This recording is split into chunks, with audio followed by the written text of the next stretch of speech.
What's up, everyone? I am Natasha, and this is Therapy Unveiled, an opportunity to talk about what happens behind the closed doors of therapy. I bring to you topics that I discuss with my clients in session with the hopes that you too can learn tips and strategies to live your best life. Today is a special episode because it's a shout out to all my minorities out there, because July is Minority Mental Health Awareness Month. And so I picked this topic because it is a topic that often causes us as minorities to not seek mental health services.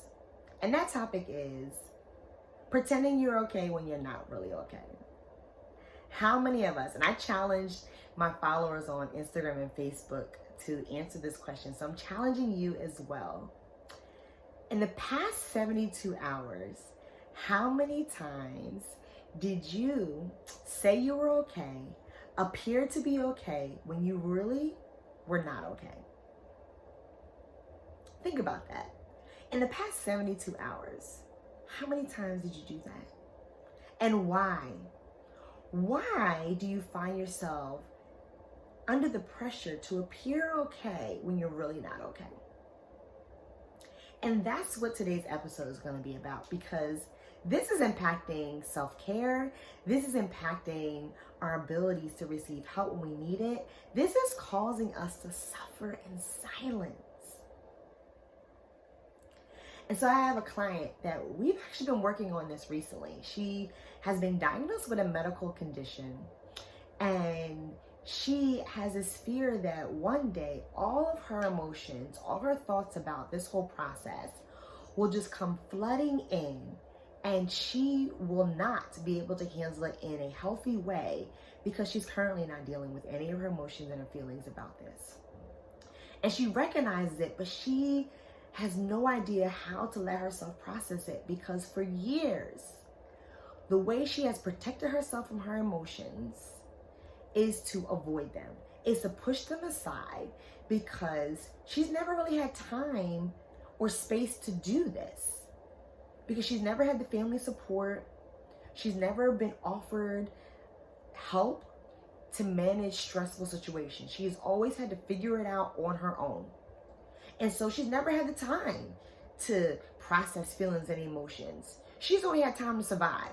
She has only had time to figure out solutions to the problem and how to move forward quickly. And that's what she was doing in this situation, moving forward quickly. She's going to doctor's appointments. She's been trying to find solutions to treatments. She's going to work right away. She's been traveling, smiling, seeing family. She's been recovering really well too. And so everyone, even herself, is like, oh, we're good, everything's good. You survived. But then internally she's like, no, I haven't survived. This is going to be an ongoing battle for my life. And everybody's walking around like, it's over. This battle is not over. And so she's so frustrated. But then she also recognizes, well, I can't get mad because I'm appearing that I've survived and everything's okay and we don't have to worry about this anymore. So that's why everybody else is moving forward. And so I ask you, how often have you been smiling and appearing strong, appearing tough, appearing like you got this quick bounce back, when really inside you're struggling? And I picked this topic regarding the minority population because we do this so well. We are great at this because we are often in survival mode. From generation after generation, through generational trauma and generational cycles, we have been taught how to survive. We have been taught how to not appear weak, because if we appear weak, we'll be taken advantage of. If we appear weak, we will only be given pity.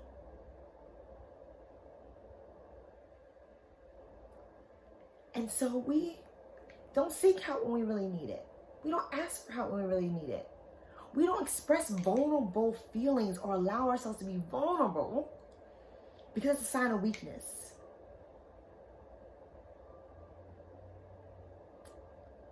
But today I want to help you give yourself the permission to not be okay. Because it's time to start caring for yourself. I'm sure you've read a lot about self-care through looking at posts, watching videos, reading articles. And you know that self-care is part of taking care of our needs, taking care of our emotional, spiritual, and physical needs. But you can't engage in self-care if you don't know what your needs are. And when we pretend that we're okay when we're really not okay, we are avoiding accepting and acknowledging what we really need. We end up not learning ourselves and understanding what we need in these moments. And so even with my client, when I asked her, well, what is that you need? She couldn't answer it because she's never taken the time to just allow herself to process. She's never been given that opportunity or the permission to do so. And so the first step is acknowledging what is it that you need. And for her, what she needed, one, is to say, I'm not okay. Because that began to allow her to accept that there's more going on and that there's more things that need to be done with this area. It's not over. There's more things that she needs to process. So the first thing she had to do is accept that I'm not okay. And then once she was able to accept that she is not okay, then she's now able to open the doors to accept help and receive help. From herself and from other people. Because listen, when we tell ourselves that we are not okay, we also are not even accepting help from ourselves. Because we're like, I don't need help. I don't need to check on my needs. I'm good. My needs are fulfilled when they're really not. And I know as a Black woman, I know from generation to generation, I've been taught that as a woman, you gotta be strong. You gotta be independent. You gotta make sure you take care of yourself because you can't depend on other people. You can't trust that someone's gonna be there for you. And so if I'm constantly taking care of myself, constantly making sure that I am good, then no, I'm not gonna have time to be in my feelings. And no, I'm not gonna ask for somebody for help because I can't trust that they really gonna follow through on giving me the help that I'm asking for. Again, suffering by myself. So I gotta figure it out all by myself. And let's think about another why. Within the minority community, how many times have we heard, you don't need somebody in your business? Go to a therapist for what? So they can be in your business? Talk to such and such for what? So they can be in your business? How many times have we been told that we gotta just keep it a secret? Keep it within the family. And sometimes within the family is immediate family. So don't even tell your aunts and your uncles and cousins. They don't need to know all that. You keep it between us, the grandparents or the parents or the siblings, and that's it. Nobody else needs to know, right? How many times are we telling ourselves, the messaging that we're hearing is that nobody needs to know. I can handle this all by myself. When really, if we got the support we needed, think about all that pressure that's off of us. And so part of the self-care piece, again, is one, giving yourself permission to say I'm not okay. The second thing is then providing yourself with what it is that you need to deal with not being okay. So one recommendation I gave to my client is take time off. She's taking time off to care for her medical appointments and procedures, but not her mental health. So I challenge her, take a day or two off. Take a Friday off or a Monday off to extend a weekend. So you can just process and reflect on what you need. She loves the beach, so we talked about going to the beach for one of those days.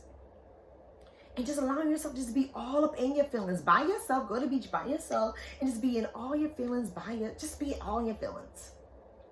Allowing yourself just to reflect and process. So that you can then communicate what it is that you need. Because part of the importance of acknowledging and accepting what you need is that will then help you be able to communicate to others what is it that you need. And then you can receive the help that you need to be able to push through and move forward. And so I challenge you to give yourself permission to say, I'm not okay, so that you can then have your needs met. And Defeat that thought that me saying I'm not okay is a sign of weakness. Defeat the thought that me saying I'm not okay will then cause people to have pity on me and only help me out of obligation or guilt. To defeat the thought that if I accept help, then that means that I'm incapable of taking care of this all by myself. It's time to defeat those limits, because it's limiting us from receiving the help to help ourselves get to where we need to be. And it's limiting ourselves from opening up and then recognizing our dope support system that we have in our lives. The community that we have that's available and willing to help us. So I challenge you. I challenge you to start allowing yourself to be vulnerable and to feel all the feels. And to say, no, today I'm not okay. Today was a rough day today. It was stressful today. And see what kind of support you get. See how freeing that is for you. Make sure you guys follow me on Instagram at speaklife_SLT, Facebook at Living Speak Life, and check out my website, speaklifetransformation.com, where you can learn more about me and all the services I provide. I'm currently offering a free masterclass for my online course, and I also have openings for clients, for couples and individuals. So check out my website to learn a lot about that and how to get connected with me. Until I see you guys again, make sure you be bold, you be safe, and you speak life.